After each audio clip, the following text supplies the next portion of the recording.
Hi everyone, it's Raina. So this video is for those people who have their natal Saturn in the 11th house of friendships and groups. And I actually have this position. So when I went online to help me compile a list, the first result was astrologyk.com, which I have used for a lot of these videos. And I decided just to cut and paste the first paragraph of the whole, if you want to call it an article or web page, because I couldn't do it justice by trying to paraphrase it. And I want to say that I was really kind of blown away with some of the things that I saw here, because while they resonated with me, I did not know that this would be part of Saturn in the 11th house. I see Saturn as this planet that is associated with restrictions and, delays, because Saturn is connected to old age, the long haul, the duration of something. And therefore, it is, all about laying down foundations for the future. And it has this, I guess you would say it has this conservative connection to it because it rules Capricorn. And the idea of conserving something simply means that you're trying to limit it or, restrict it in some way to utilize it in the best way, not waste something. So we get so caught up in, oh gosh, conservative, talking about political labels and things like that. But really, when you think about the function of something that is trying to conserve, that's what it is. And so when I think about the 11th house, and this is the house that Aquarius rules. Now, Saturn actually rules Aquarius with Uranus, but we do see, because Uranus is a more recently discovered planet, we attribute what it stands for to Aquarius. So the thing that surprised me, because this is a social area with the collective versus the individual, is that I thought it would really be about the person with this placement, that they are kind of like a lone wolf. They're kind of solitary creatures. And yet, they talked about things even like fame coming from somebody with this position, which is really wild. But anyway, I'm going to read this first paragraph, and you can see if this resonates with you, if you have this placement. The individual with Saturn in the 11th house may feel a glass world away from others, trapped in an electric aquarium with otherworldly DNA. Now, can you see why I couldn't paraphrase that? His separation from wider society is self-induced, and intimate connections with friends and associates may prove difficult and restricted.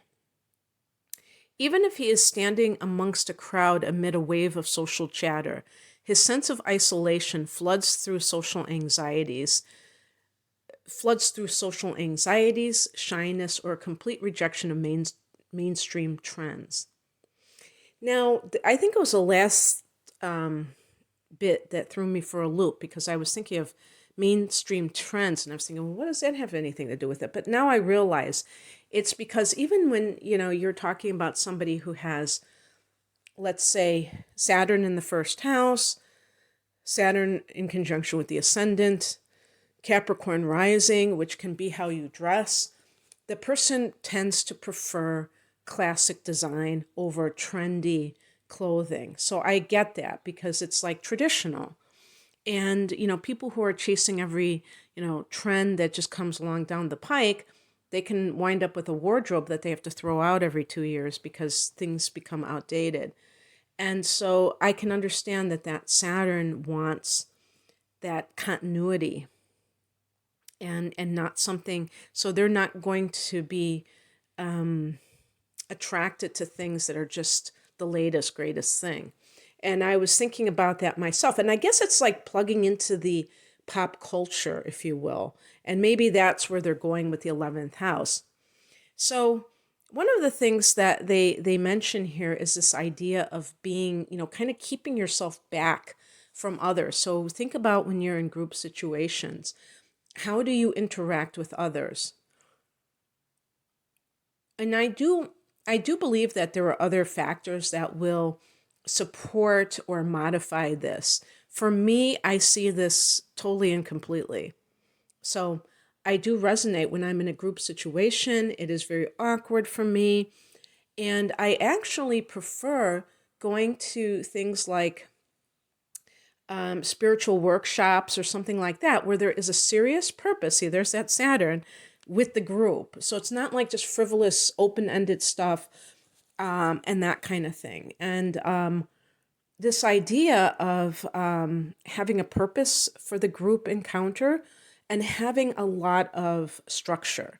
Saturn is about structure. So I would, recommend if you are like me and you feel awkward in a group setting, but you don't want to totally isolate yourself, that, once we, I'm recording this when we are still coming out of the shutdown. And so things are kind of still opening up, but trying to find that tribe, and you can do so. The interesting thing is that the 11th house is also connected to the internet, because this area is connected to technology plus the collective. So that's, no better description of the internet. So you can start there. I mean, if you don't have the ability to join with people in person, either because of, being too far out in the boondocks, or, there's other restrictions around you,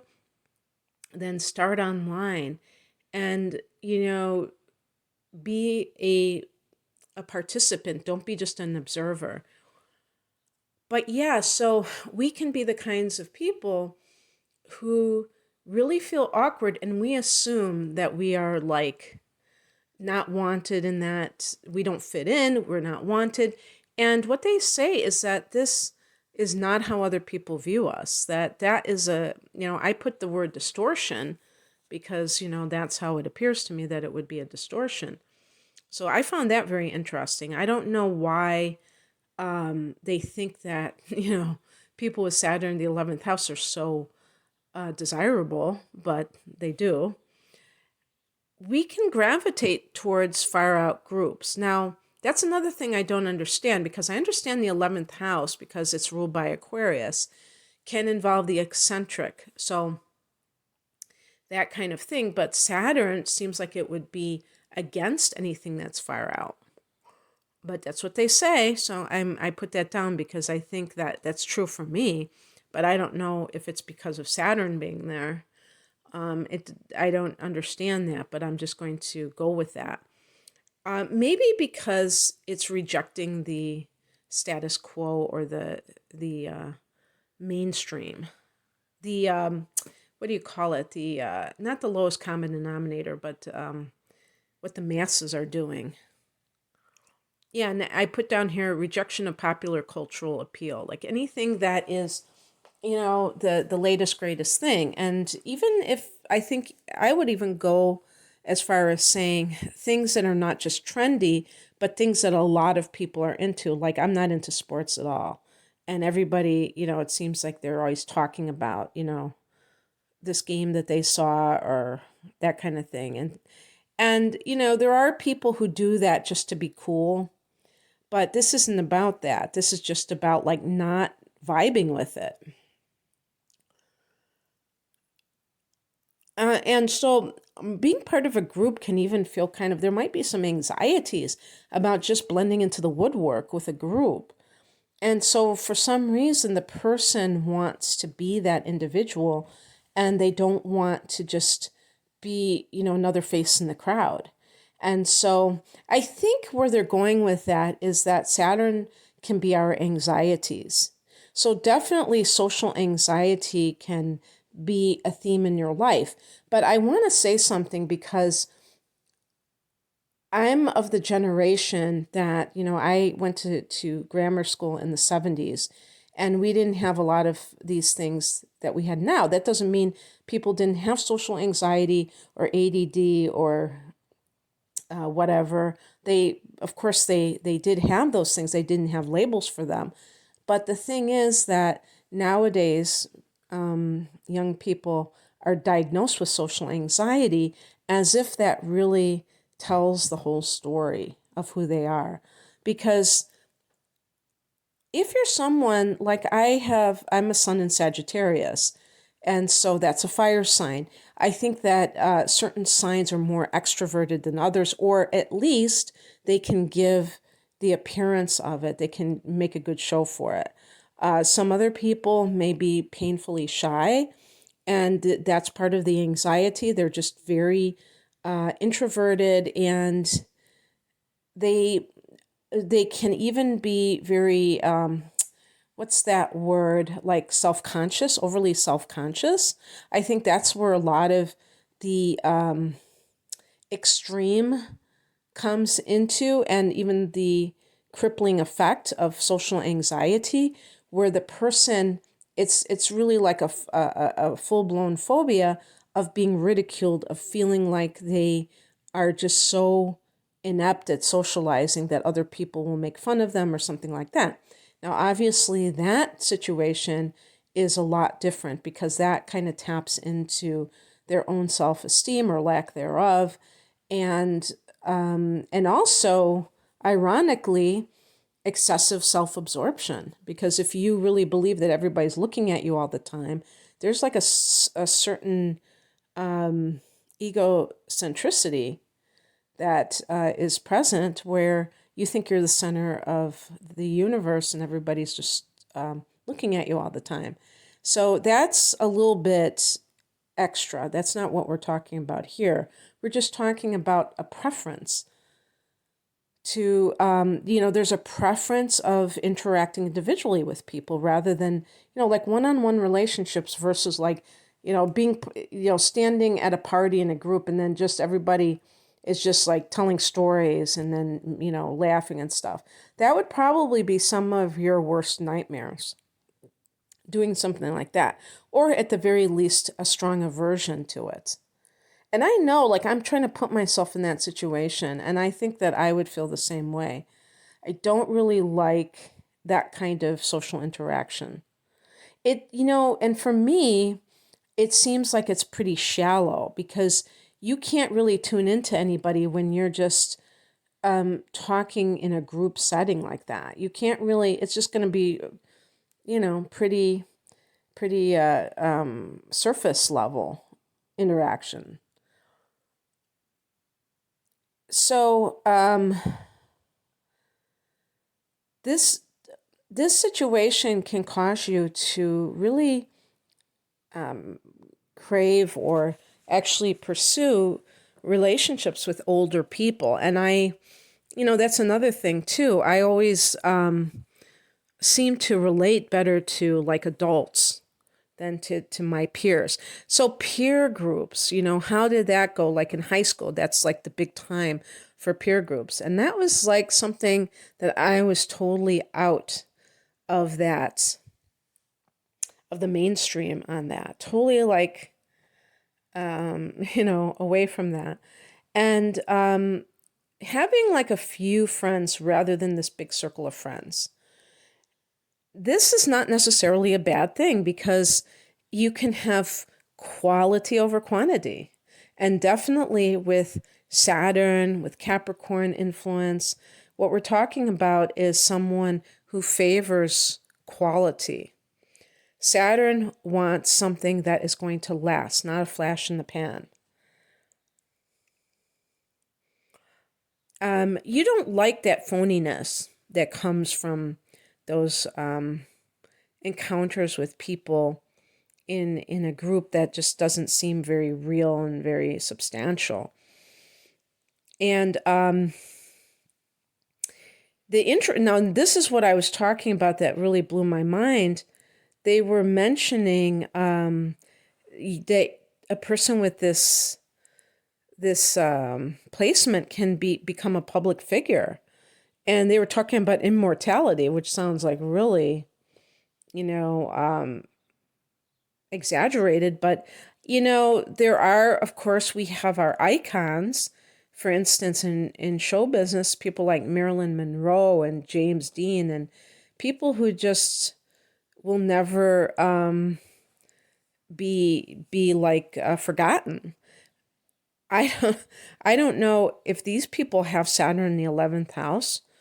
I'd like to know, like, famous people who have Saturn in the 11th house to see if it really adds up. But I thought that was really wild. That was something that I would have never guessed with this combination. But now I think of it, yes, because again, the 11th house is the pulse. It's the pulse of the collective. And so, and it does, as I recall, it has to do with motion pictures. And, that kind of industry, maybe television, things like that, because it's electronic, but it's also dealing with reaching the masses.